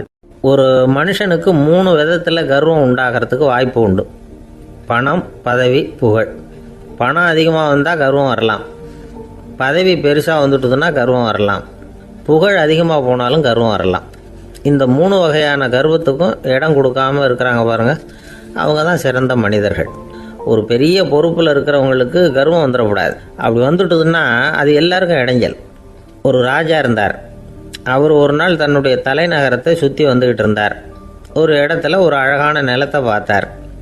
ஆஹா, இந்த இடத்துல நமக்குன்னு ஒரு மாளிகையை கட்டினா எவ்வளோ நல்லா இருக்கும் அப்படின்னு நினச்சார். ராஜா நினச்சா அது முடியாத காரியமா? சரி, இந்த நிலம் யாருக்கு சொந்தம்னு விசாரிங்க அப்படின்னார் பக்கத்தில் இருந்தவங்கக்கிட்ட. அவங்கெல்லாம் ஓடி போய் விசாரித்தாங்க. அந்த இடம் ஒரு வயசான கிழவிக்கு சொந்தம், வயசான அம்மாவுக்கு சொந்தமாக. அந்த அம்மா தான் அதில் ஒரு குடிசையை போட்டு குடியிருந்துகிட்டு இருக்கிறாங்க. சரி, அந்த நிலத்துக்கு ஒரு விலையை நிர்ணயம் பண்ணி அதை அந்த வயசான அம்மாக்கிட்ட கொடுத்துருங்கோ அப்படின்னு உத்தரவு போட்டார் ராஜா. ஆனால் அந்த அம்மா, இது எங்கள் பூர்வீக இடம், இதை விற்க மாட்டேன் அப்படின்னு சொல்லிவிட்டுது. சரி, 2 பங்கு விலை கொடுக்குறோம்னு சொல்லி பாருங்க அப்படின்னாங்க. அப்படியே சொன்னாங்க அரண்மனை ஆட்கள். அதுக்கும் சம்மதிக்கலை அந்த அம்மா. இதை கேள்விப்பட்டதும் ராஜாவுக்கு கோபம் வந்துட்டுது. தன்னுடைய ஆளுங்களை கூப்பிட்டார். போய் அந்த குடிசையை பிரித்து எறிங்க, காசெல்லாம் ஒன்றும் கொடுக்காதீங்க அப்படின்னு கத்தினார். அவ்வளோதான். அடுத்த நிமிஷம் அரண்மனை ஆசாமிகள் போனாங்க, குடிசையை பிரித்து எரிஞ்சாங்க. அந்த வயசான அம்மா இருக்குது, அதுவும் அந்த இடத்த விட்டு துரத்தி விட்டாங்க. அந்த இடத்துல ஒரு அரச மாளிகையை கட்டி முடிச்சிட்டாங்க. அந்த வயசான அம்மா பாவம், ராஜாவே இப்படி பண்ணால் யாருக்கிட்ட போய் முறையிட முடியும்? ஒரு ஞானி இருந்தார், அவர்கிட்ட போய் சொன்னாங்க. அவர் இவங்க சொன்னதை கேட்டு மனசில் வச்சுக்கிட்டார். ஒரு நாள் அந்த ராஜாவே இந்த ஞானியை கூப்பிட்டார். புதுசாக ஒரு மாளிகை கட்டியிருக்கிறேன், வந்து பாருங்கன்னு. சரின்னு சொல்லி இந்த பெரியவர் ஒரு நாள் இந்த மாளிகைக்கு போனார். சும்மா போகல, ஒரு கழுதையையும் ஓட்டிகிட்டு போனார். கொஞ்சம் சாக்குகள், வெத்து சாக்கு, அதையும் எடுத்து கழுதை முதுகில் போட்டு கழுதையை ஓட்டிகிட்டு போகிறார். ராஜா பார்த்தார். அவருக்கு இது ஆச்சரியமாக இருந்தது. என்ன இது, மாளிகைக்கு வந்துட்டு போங்கன்னு கூப்பிட்டா கழுதை சாக்கு இதெல்லாம் கொண்டு வராரே, ஒன்றும் புரியலையேன்னு நினச்சார். எதுக்காக இதெல்லாம்னு கேட்டார். அரசருடைய தோட்டத்திலேருந்து கொஞ்சம் மண் எடுத்துகிட்டு போகிறதுக்கு ஆசைப்பட்றேன், அதுக்கு நீங்கள் அனுமதி கொடுக்கணும் அப்படின்னாரு இவர். இது என்ன வேடிக்கையான கோரிக்கையாக இருக்குது அப்படின்னு நினச்சார் ராஜா. இருந்தாலும் மண்ணு தானே கேட்குறாரு, எடுத்துகிட்டு போகட்டுமே அப்படின்னு நினச்சார். சரின்னு அனுமதி கொடுத்தார். அந்த பெரியவர் தோட்டத்துக்கு போனார், மண்ணை வெட்டினார், சாக்கில் போட்டு நிரப்புனார். ராஜாவை கொஞ்சம் கிட்ட வாங்கன்னு கூப்பிட்டார்.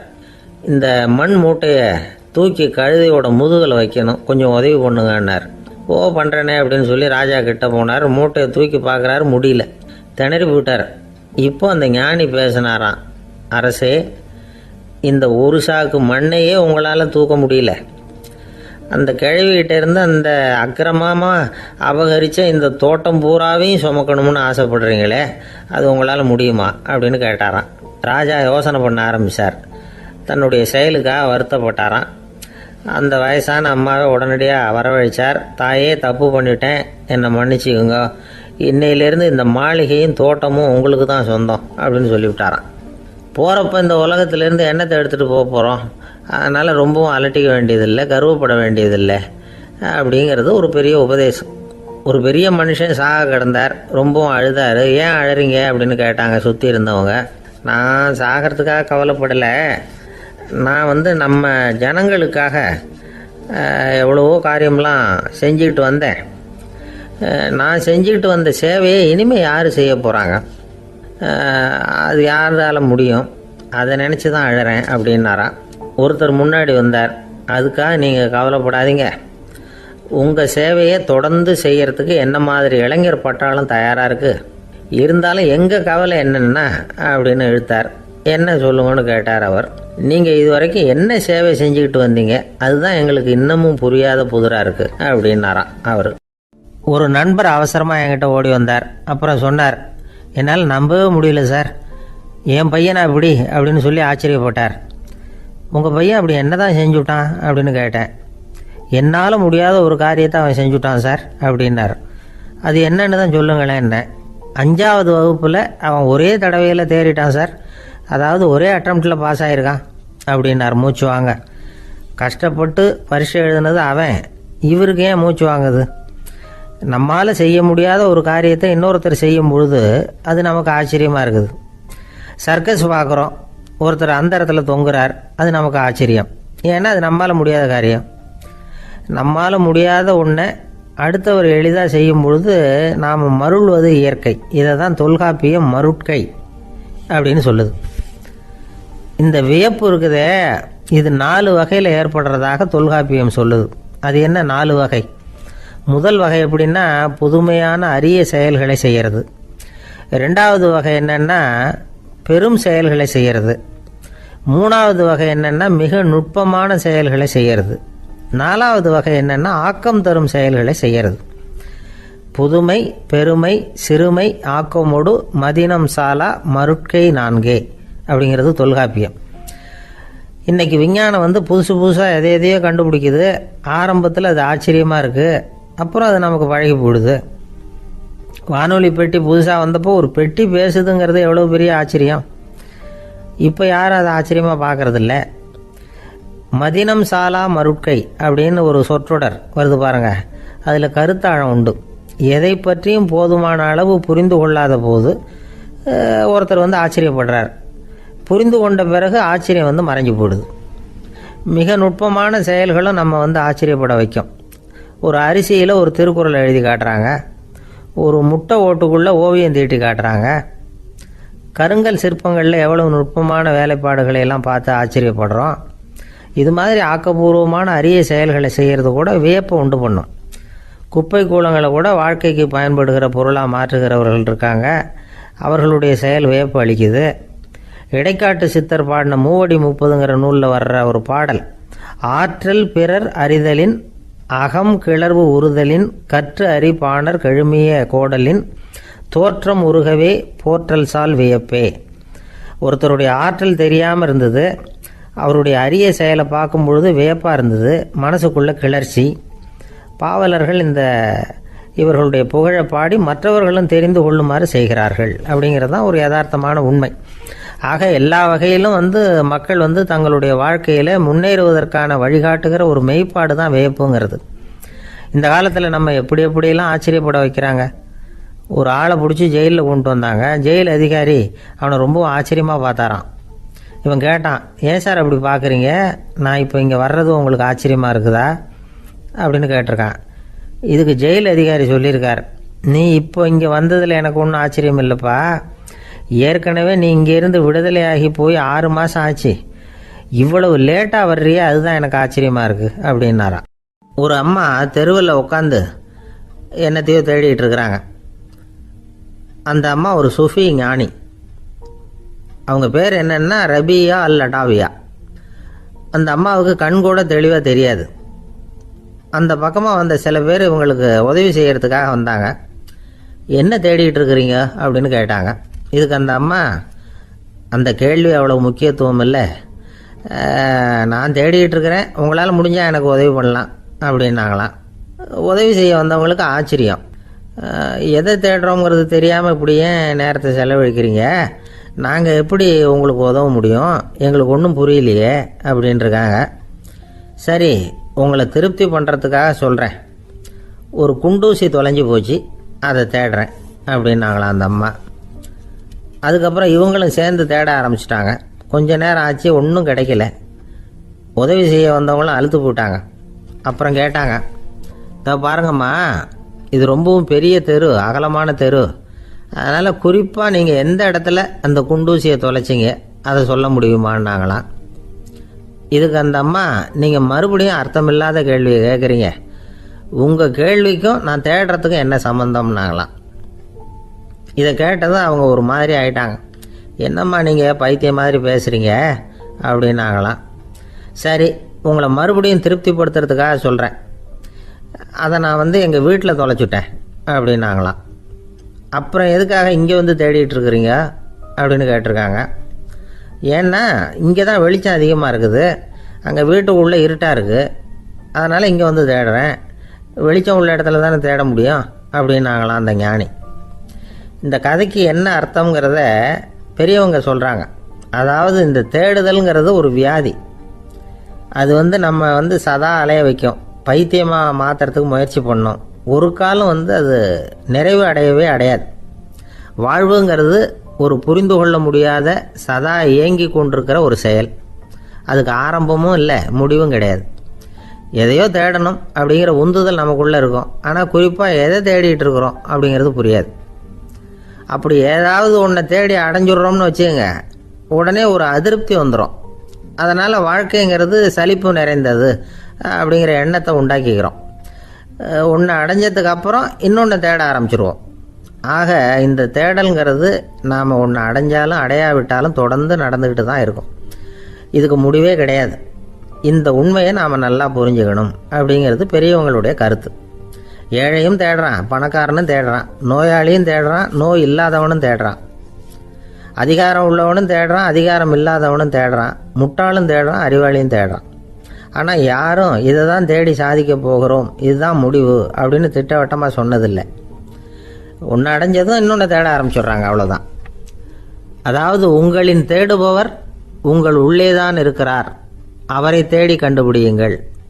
இதுதான் ஞானிகள் நமக்கு சொல்லுகிற ஒரு ஆலோசனை. நம்மால் ஒருத்தன் ஜெயிலில் இருந்தான். இன்னொரு கைதி அவனை பார்த்து கேட்டான், ஏன்பா உன்னை பார்க்குறதுக்கு வெளியிலேருந்து யாருமே இங்கே வர்றது இல்லையே, உனக்கு சொந்தக்காரங்களே கிடையாதா அப்படின்னு கேட்டானா. ஏன் இல்லை, எனக்கு சொந்தக்காரங்க நிறைய பேர் உண்டு, அவங்க என்னை பார்க்க வராததுக்கு காரணம் வேற அப்படின்ட்டுருக்கான் இவன். என்ன காரணம்னு கேட்டான் அவன். அதுக்கு இவன் சொன்னானா, அதுக்கு என்ன காரணம்னா அவங்க எல்லாரும் இங்கே உள்ளேயே இருக்கிறாங்க அப்படின்னானா. ஒரு ஆசாமி வேகமாக ஓடிக்கிட்டு இருந்தான். ஏன் இப்படி ஓடுறேன்னு கேட்டார் இன்னொருத்தர். அங்கே ஒரு ஆள் அடிபட்டு கிடக்கிறான், அதை பார்த்தேன், உடனே ஓடுறேன்னா. எங்கேன்னு கேட்டார். ஆஸ்பத்திரிக்குன்னா. ஒரு ஆள் அடிபட்டு கிடக்கிறத பார்த்தா உடனடியாக நாம் செய்ய வேண்டியது முதல் உதவி, அதுக்கப்புறம் தான் ஆஸ்பத்திரி. இன்றைக்கி விபத்துங்கிறது சர்வசாதாரணமாக நடந்துக்கிட்டு இருக்குது. வாகன விபத்து, வெடிகுண்டு விபத்து, தீ விபத்து, கட்டடம் சரியறது, பூகம்பம், இப்படி நிறைய நடக்குது. ஒரு விபத்தை பார்த்துட்டா நம்மளில் பல பேர் நமக்கு என்னத்துக்கு வம்புன்னு ஒதுங்கி போயிடுறதும் உண்டு. சில பேர் துணிஞ்சு கிட்ட போய் உதவி செய்கிறதும் உண்டு. அப்படி உதவி செய்ய நினைக்கிறவங்களுக்கு உபயோகப்படுற தகவல் இது. விபத்தில் காயமடைஞ்சவங்களை 3 பிரிவாக பிரிக்கலாமா. முதல் வகை கொஞ்சம் சீரியஸானது, உயிருக்கு உடனே ஆபத்து தரக்கூடியது. மூளை காயம், முகம், கழுத்து காயங்கள், இருதயம், நுரையீரல் காயங்கள், வயத்தில் உள்ளுறுப்பு காயங்கள், அதிகப்படியான இரத்தப்போக்கு, இதனால எல்லாம் பாதிக்கப்பட்டிருந்தால் அது முதல் வகை அப்படின்னு நாமளே மனசுக்குள்ளே முடிவு பண்ணிக்கணும். இவங்களுக்கெல்லாம் உடனடியாக முதல் உதவி கொடுக்கணும். தாமதப்படுத்தாமல் ஆஸ்பத்திரிக்கு கொண்டுகிட்டு போயிடணும். இப்படி கொஞ்சம் எச்சரிக்கையாக நடந்துக்கிட்டால் அவங்களில் பல பேரை காப்பாற்றி போடலாம். 2வது வகை எப்படின்னா, முதல் உதவி விரைவாக கிடைச்சா உயிர் பிழைக்கக்கூடிய மார்பு காயங்கள், கைகால் எலும்பு முறிவு, இடுப்பு முதுகெலும்பு காயம், சீரான இரத்த சேதம், இப்படிப்பட்டவங்களை 2வது வகையாக பிரிக்கணும். ஆபத்து இல்லாத சிராய்ப்புகள், சிறு காயங்கள், இரத்த உறைவுகள், இதனால் பாதிக்கப்படுறவங்க 3வது வகை. ஒருத்தர் தலையில் அடிபட்டு நினைவு விழுந்துட்டாருன்னு வச்சுங்க, அவருக்கு வாந்தி வர்றதுனால புறையேறி மூச்சு அடைப்பு உண்டாகும். இப்படி ஆகாமல் இருக்கிறதுக்காக தலையை ஒரு பக்கமாக சாய்ச்சி வைக்கலாம். நாடி துடிப்பையும் இதய துடிப்பையும் தொட்டு பார்க்கணும். அது குறைஞ்சிருந்தாலும் சரி, நின்று இருந்தாலும் சரி, அவர் மார்பை நிமிஷத்துக்கு 80 தடவை உள்ளங்கையால் அழுத்தி இதய துடிப்பை மீட்கிறதுக்கு உதவி பண்ணணும். கழுத்தில் காயம்பட்டாலும் ஆபத்து அதிகம். கழுத்துக்கு அடியில் ஒரு துண்டை மடித்து வைக்கலாம். 2 பக்கமும் சின்ன தலையணை அல்லது துணி மடிப்புகளை வச்சு கழுத்தை அதிகமாக அசையாமல் பார்த்துக்கலாம். முதுகெலும்பு முறிஞ்சிருக்குமோ அப்படிங்கிற சந்தேகம் இருந்ததுன்னா அவரை அதிகமாக அசைய விடக்கூடாது. அதிகமாக அசைஞ்சால் தண்டு இடத்துல பாதிப்பு ஏற்பட்டு கைகால் விளங்காமல் போயிடும். அவரை ஒரு கனமான போர்வை இல்லைன்னா பாயில் படுக்க வச்சு 4 பேர் மெதுவாக தூக்கி மருத்துவ உதவிக்கு அனுப்பி வைக்கலாம். கையெலும்பு முறிஞ்சிருந்தால் முறிஞ்ச பாகத்தை உடம்போடு சேர்த்து அசையாமல் கட்டி போடலாம். கால் எலும்பு முறிஞ்சிருந்தால் மற்ற காலோடு சேர்த்து கட்டி போடலாம். முறிஞ்ச பாகம் தொங்காமல் பார்த்துக்கணும். அப்போ தான் வீக்கம் உண்டாகாமல் இருக்கும். வெட்டு காயம், குண்டடிப்பட்ட காயம், இதிலெல்லாம் ரத்தப்போக்கு அதிகமாக இருக்கும். ரத்தம் வெளியேற ஆபத்து அதிகம். சுத்தமான துணியை பல மடிப்புகளை மடித்து காயத்தின் மேலே வச்சு அழுத்தமாக ஒரு 10 நிமிஷம் பிடிச்சிக்கணும். ரத்தம் நின்ன உடனே காயத்துக்கு கட்டு போடலாம். சில சமயம் காயம்பட்ட பாகத்தை உயரமாக தூக்கி பிடிச்சிக்கிட்டா தான் ரத்த கசிவு நிற்கும். இந்த விவரங்களையெல்லாம் கொஞ்சம் மனசில் வாங்கி வச்சுக்கிட்டோம்னா சமயத்தில் உதவும். ஏன்னா இந்த காலத்தில் விபத்து எந்த ரூபத்தில் எப்போ வரும்னு யூகிக்கவே முடியல. நண்பர் ஒருத்தர் சொன்னார், நேற்றுக்கு பாருங்கள் சார், என் கண்ணு முன்னாடியே ஒரு சின்ன விபத்து நடந்ததுன்னார். என்னன்னு விசாரித்தோம். ஒரு பஸ்ஸில் வந்துக்கிட்டு இருந்தேன். அந்த பஸ்ஸில் பின்பக்கம் படி ஓரமாக நின்றுக்கிட்டு இருந்த ஒருத்தர் ரோட்டில் விழுந்துட்டார். டிரைவர் அதை கவனிக்கலை, நிறுத்தாமல் அவர் பாட்டுக்கு போகிறாருனார். கண்டக்டர் உடனே விசில் கொடுத்து பஸ்ஸை நிறுத்த வேண்டியது தானே அப்படின்னோம். அதுதான் சார் முடியாமல் போச்சுன்னார் அவர். ஏன்னு கேட்டாங்க. தவறி கீழே விழுந்ததே அந்த கண்டக்டர் தான் சார் அப்படிங்கிறார். ஒரு நாள் ராமர் அரசவையில் உட்காந்துருக்கிறார். ராமராஜ்யம் நடந்துக்கிட்டு இருந்த நேரம். அந்த சமயத்தில் ஒரு நாய் அரச சபைக்கு வந்துதான். அது தலையில் அடிபட்டு ரத்தம். அந்த கோலத்தில் அது அங்கே வந்தது. எல்லாரும் ஆச்சரியமாக அதை பார்த்தாங்க. ராமரும் அந்த நாயை பார்த்தார். நீங்கள் வந்த காரியம் என்ன நடந்தது, எதுவாக இருந்தாலும் பயப்படாமல் சொல்லு அப்படின்னார். உடனே அந்த நாய் மெதுவாக சொல்ல ஆரம்பிச்சுதான். ஐயா, நான் தெருவில் போய்கிட்டு இருந்தேன். வழியில் ஒருத்தர் வந்தார். அவர் வேத சாஸ்திரம்லாம் படித்த பெரியவர். அவர் எந்த காரணமும் இல்லாமல் அவர் கையில் வச்சுருந்த குச்சியால் என் தலையில் அடிச்சுட்டார். அதுதான் தலையில் ரத்தம். இதை நீங்கள் விசாரித்து தகுந்த தீர்ப்பு வழங்கணும் அப்படின்னு தான் அந்த நாய். ராமர் பார்த்தார். உடனே தன்னுடைய காவலர்களை அனுப்புனார். அந்த ஆளை எங்கே இருந்தாலும் போய் கொண்டுகிட்டு வாங்க அப்படின்னு விட்டார். காவலர்கள் போனாங்க. அந்த ஆளை பிடிச்சி கொண்டு வந்துட்டாங்க. அரண்மனைக்கு வா அப்படின்னு சொல்லி கூப்பிட்டுட்டு வந்துட்டாங்க. என்ன நடந்ததுன்னு விசாரித்தார் ராமர். அதுக்கு அந்த ஆள் சொன்னார், நான் வீதி வழியாக வந்துக்கிட்டு இருந்தேன். குறுக்க இந்த நாய் வந்தது.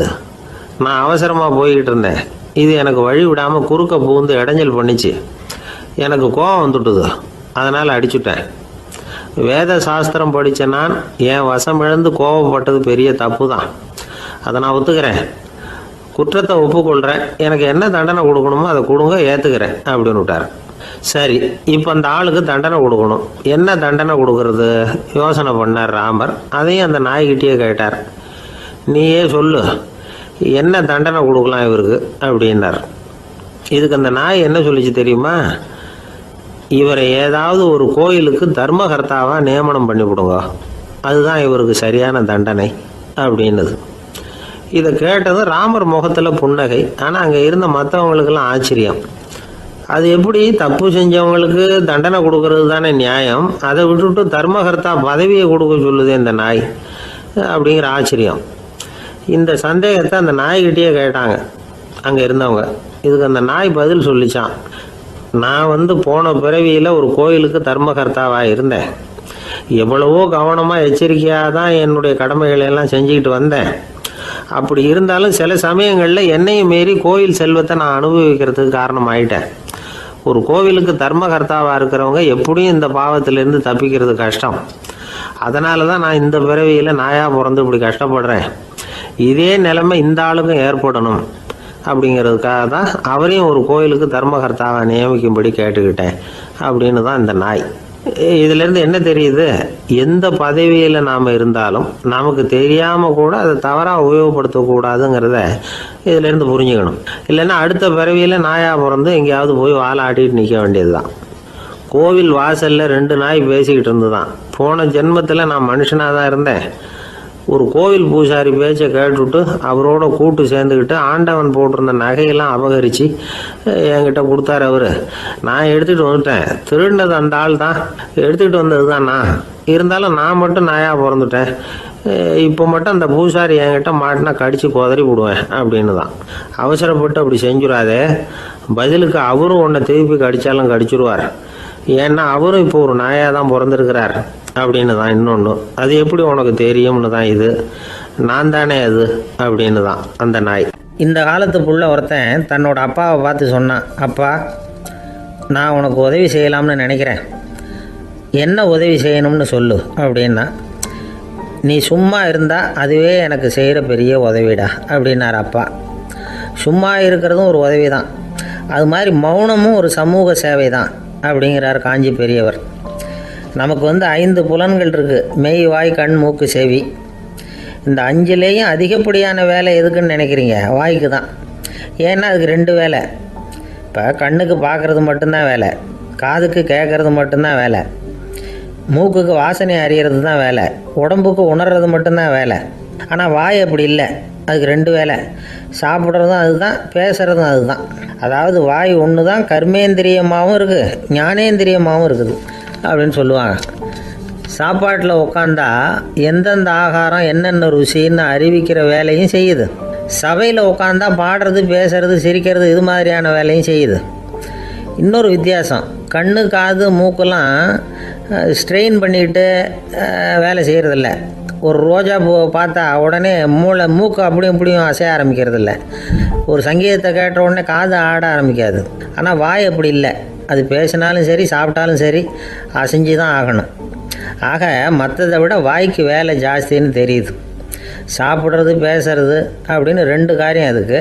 இப்படி 2 காரியம் இருக்கிறதுனால அது 2ஐயும் பாதியாக குறைச்சிக்கணுங்கிறது கடவுள் அபிப்பிராயமாக இருக்கணும் அப்படிங்கிறார் காஞ்சி பெரியவர்.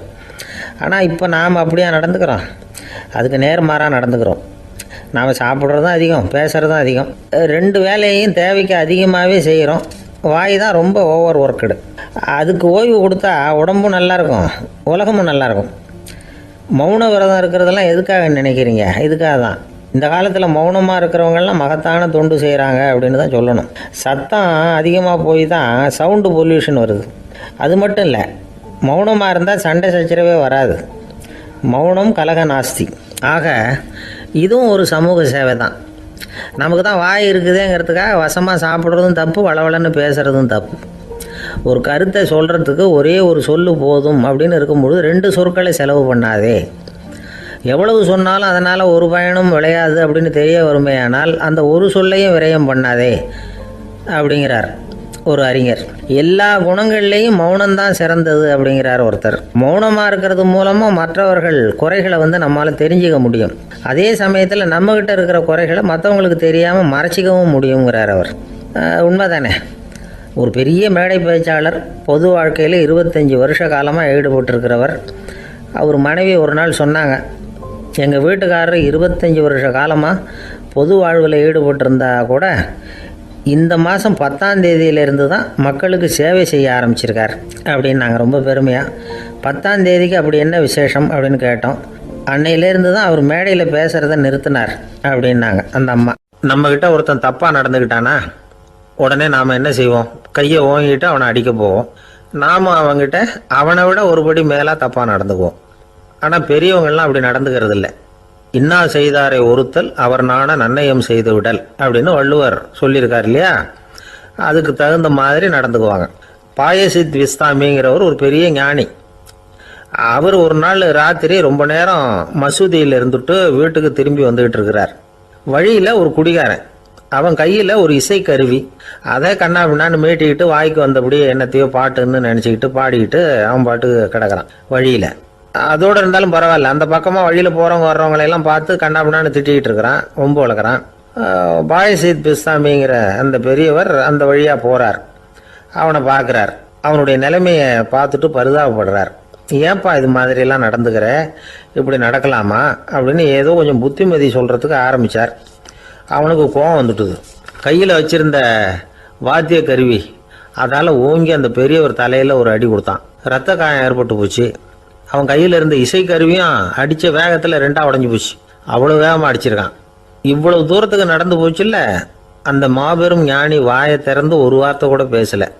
பேசாமல் தலையை பிடிச்சிக்கிட்டு அவர் பாட்டு போயிட்டார். மறுநாள் அந்த பெரியவர் என்ன பண்ணார் தெரியுமா?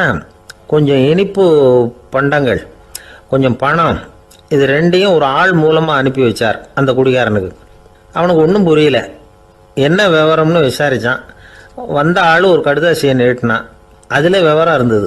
ஞானி எழுதியிருக்கிறார், இதை பார்ப்பா, உங்களுடைய இசைக்கருவி உடையறதுக்கு என்னுடைய தலை காரணமாக ஆயிட்டுது. அதுக்காக நான் ரொம்ப வருத்தப்படுறேன். அதுக்காக தான் பணம் அனுப்பி வச்சுருக்கேன். வேறு புதுசாக ஒரு இசைக்கருவி வாங்கிக்கோ. அப்புறம் இன்னொரு விஷயம், நேற்றுக்கு ராத்திரி என்கிட்ட ஏகப்பட்ட கசப்பான வார்த்தைகளை பேசினேன். இதோடு அனுப்பியிருக்கிற இனிப்பு பண்டங்களை சாப்பிட்டு உன்னுடைய நாவில் உள்ள கசப்பை மாற்றிக்கோ அப்படின்னு அதில் எழுதப்பட்டிருந்தது. இந்த சமயத்தில் அவன் குடி மயக்கத்தில் இல்லை, கிழிஞ்சு போயிருந்த நேரம் இது. அதனால் அதை படித்த உடனே அவனுக்கு ரொம்ப வெக்கமாக போச்சு. தலை குனிஞ்சான், யோசனை பண்ணான். கொஞ்ச நேரத்தில் தன்னுடைய நண்பர்கள் சில பேரையும் கூப்பிட்டுக்கிட்டு நேராக அந்த ஞானி இருக்கிற இடத்துக்கு ஓடினான். அவர் காலில் விழுந்தான். அவர்கிட்ட மன்னிப்பு கேட்டுக்கிட்டான். பெரியவங்களே தெரியாமல் நான் இந்த பாவ செயலை பண்ணிவிட்டேன், என்னை மன்னிச்சுங்க. உங்களுடைய பொறுமையும் போதனையும் என்னுடைய கண்ணை திறந்துட்டுது. இனிமேல் நானும் என்னுடைய நண்பர்களும் நல்ல வழியில் திருந்தி வாழ போகிறோம் அப்படின்னா. ஞானி செய்த நன்னயம் குடிகாரனை எப்படி திருத்திருக்கு பார்த்தீங்களா? இந்த கதையை கேட்டுவிட்டு ஒருத்தர் சொன்னார், என் வாழ்க்கையில் கூட அப்படி ஒரு சம்பவம் நடந்தது சார். நானும் ஒரு நாள் ராத்திரி ஓவராக குடிச்சிட்டு ஒரு கிட்டாரை வாசிச்சுக்கிட்டு கண்ணாபின்னான்னு உளறிக்கிட்டு திட்டிக்கிட்டு இருந்தேன். அந்த சமயம் அந்த வழியாக ஒருத்தர் வந்தார். ஓங்கி தலையில் ஒரே ஒரு அடி, ரத்தம் வந்துட்டுது. அதுக்கப்புறம் என் மனசு தெரிந்துவிட்டுது சார் அப்படின்னார். அப்படியா என்ன? ஆச்சரியமா. ஆமாம் சார், அடி விழுந்தது அவர் தலையில் இல்லை, ஏன் தலையில். வந்தவர் என்ன அப்படி அடிச்சுட்டார். மயக்கம் தெளிஞ்சதுக்கு அப்புறம்தான் எனக்கு விவரம் புரிஞ்சுது. அவர் ஒரு போலீஸ்காரர் அப்படின்னார் ரொம்ப சோகமாக. அந்த ஆளுக்கு பேச தெரியாது, அவர்கிட்ட கொஞ்சம் எச்சரிக்கையாக நடந்துக்கோ அப்படின்னு சொல்கிறது உண்டு. அப்படின்னா என்ன அர்த்தம்? அவர் இன்னமும் குழந்தையாகவே இருக்கிறாரு, இன்னும் பேச்சு வரலன்னு அர்த்தம்? அப்படி இல்லை, அவருக்கு நாகரிகமாக பேச தெரியலன்னு அர்த்தம். பேசுறதுங்கிறது மனுஷனால் மட்டுமே முடியக்கூடிய ஒரு காரியம். அப்படி இருந்தும் அதோட பெருமையை அவன் இன்னமும் சரியாக புரிஞ்சிக்கலன்னு தான் சொல்லணும். அதனால தான் அவன் அளவுக்கு அதிகமாக வார்த்தைகளை கொட்டி விடுறான். அதுக்கப்புறம் அதையெல்லாம் திருப்பி அள்ள முடியாமல் கிடந்து கஷ்டப்படுறான். கொட்டின வார்த்தையை அள்ள முடியுமா? ஒருத்தரை இன்னைக்கு பார்த்து முட்டாள்னு திட்டி விடுறீங்க, நாளைக்கு மறுபடியும் அவர்கிட்ட போய் நேற்றுக்கு உன்னை முட்டாள்னு சொல்லிவிட்டேன், அந்த வார்த்தையை திருப்பி கொடு, வாங்கிட்டு போயிடுறேன் அப்படின்னு சொல்ல முடியும்? அவன் கோபக்காரனாக இருந்தால் நேற்றுக்கே அதை வேறு விதமாக உங்களுக்கு திருப்பி கொடுத்துருப்பான். உலகத்தில் எவ்வளவோ ஜீவராசிகள் இருக்குது, அதுக்கெல்லாம் வாய் இருக்குது. அந்த வாயெல்லாம் எதுக்கு உபயோகம்? சாப்பிட்றதுக்காக. ஆனால் நமக்கு இருக்கிற வாய் சாப்பிட்றதுக்காக மட்டும் இல்லை, பேசுகிறதுக்காகவும் தான். பேச முடியலன்னா வாய் இருந்தால் கூட அது வாயில்லா ஜீவன் தான். ஒரு பையனை பார்த்து அது வாய் உள்ள புள்ள பொழைச்சிக்கும் அப்படின்னா மற்ற பையன்களுக்கெல்லாம் முகத்தில் வாயே இல்லைன்னு அர்த்தம். அப்படி இல்லை, அந்த பையன் கொஞ்சம் கெட்டிக்காரத்தனமாக பேசுவான்னு அர்த்தம். அதனால் எப்படி பேசணும் அப்படிங்கிறத நாம் முக்கியமாக தெரிஞ்சுக்கணும். இதுக்கு 8 விதமான குறிப்புகளை நம்ம பெரியவங்க சொல்லியிருக்கிறாங்க. பேச்சுக்கு 8 அங்கங்கள் உண்டு அப்படின்னு அவங்க சொல்கிறாங்க. அதெல்லாம் என்னென்ன அப்படின்னா உண்மை, நன்மை, அன்பு, நிதானம், இனிமை, ஆழம், சமயமறிதல், சபையறிதல். இந்த 8 தன்மையும் பேச்சில் இருக்கணுமா. இதையே கொஞ்சம் விவரமாக சில பேர் போர்டில் எழுதி வச்சுருப்பாங்க. அதாவது எழுத்துலையாவது அதெல்லாம் இருக்கட்டுமே அப்படின்னு நினச்சி நீங்கள் கூட சில இடங்களில் இதை பார்த்துருக்கலாம். அதாவது உண்மையே பேசுக, நன்மையே பேசுக, அன்பாக பேசுக, நிதானமாக பேசுக, இனிமையாக பேசுக, ஆழமுடையதாக பேசுக, சமயமறிந்து பேசுக, சபையறிந்து பேசுக, இப்படி எழுதி வச்சுருப்பாங்க. இந்த 8 அம்சமும் சரியாக பொருந்தி இருந்தால் தான் அது பேச்சு. மற்றதெல்லாம் பேச்சாகிடாது. பேச்சு ஒரு சிறந்த கலை. எல்லாத்தையும் விட பேசாமல் இருந்தும் பழகணும், அது ரொம்ப முக்கியம். உண்மையே பேசணும். சத்தியத்துக்கு மதிப்பு கொடுக்குறவங்கள தான் சரித்திரம் மதிக்கும். உண்மை பேசினா மட்டும் போதாது, அந்த உண்மையில் நன்மை கலந்துருக்கணும். கொலைகாரனுக்கு பயந்துக்கிட்டு ஒருத்தன் உங்கள் வீட்டுக்குள்ளே ஒளிஞ்சிருக்கிறான். அந்த முரட்டை ஆசாமி கையில் அறிவாளோடு வந்து அவங்க வந்தானான்னு உங்ககிட்ட கேட்குறான்னு வச்சுங்க. உண்மைதான் உயர்வு தரும் அப்படின்னு நினச்சிக்கிட்டு ஆமாம் உள்ளே தான் இருக்கிறான், அடுப்பங்கரையில் குதிருக்கு பின்னாடி உட்காந்துருக்கிறான், போய் பிடிச்சிட்டு போங்க அப்படின்னு சொல்லுவீங்க. அது நன்மை இல்லாத உண்மை. அதனால் பிரயோஜனம் கிடையாது. அதே மாதிரி உங்கள் பேச்சில் அன்பு இருக்கணும், நிதானம் இருக்கணும், இனிமை இருக்கணும், சிந்தித்து பேசணும், சமயம் அறிந்து பேசுகிறதும் முக்கியம். அதை பற்றி நமக்கு வேறு யாரும் சொல்லிக் கொடுக்க வேண்டியதில்லை. எந்த நேரத்தில் யாருக்கிட்ட எப்படி பேசினா காரியம் நடக்கும் அப்படிங்கிறது நமக்கு நல்லா தெரியும். அது கைவந்த கலை. அவையறிந்து பேசுகிற திறமை பேச்சாளர்களுக்கு ரொம்ப அவசியம். அது இல்லைன்னா நிலைமை பரிதாபமாயிடும். ஒரு பேச்சாளர் ரொம்ப மும்முரமாக பேசிக்கிட்டே இருந்தாராம். ரொம்ப நேரம் நிறுத்தவே இல்லை, பேசிக்கிட்டே இருக்கிறார். சபையில் இருந்தவங்கலாம் ஒவ்வொருத்தராக எழுந்திரிச்சு போய்கிட்டே இருக்கிறாங்க. கடைசியில் 2 பேர் தான் அக்கறையாக பேசுகிறவரை கவனிச்சிட்டு உட்காந்துருந்தாங்களாம். மேடையில் பேசிக்கிட்டு இருந்தவர் அவங்கள பார்த்து சொன்னாராம், எனக்கு கூட்டம் முக்கியம் இல்லை, எவ்வளவு பேர் என் பேச்சை கேட்குறாங்க அப்படிங்கிறது முக்கியம் இல்லை. நீங்கள் 2 பேராவது ஊக்கமாக என்னை கவனிச்சிக்கிட்டு உட்காந்துருக்குறீங்க, அது போதும். உங்களுக்காகவே நான் பேசிக்கிட்டு இருக்கிறேன் அப்படின்னார். இதை கேட்டதும் உட்காந்துருந்த 2 பேரில் ஒருத்தர் எழுந்திருச்சு, அப்படி இல்லைங்க,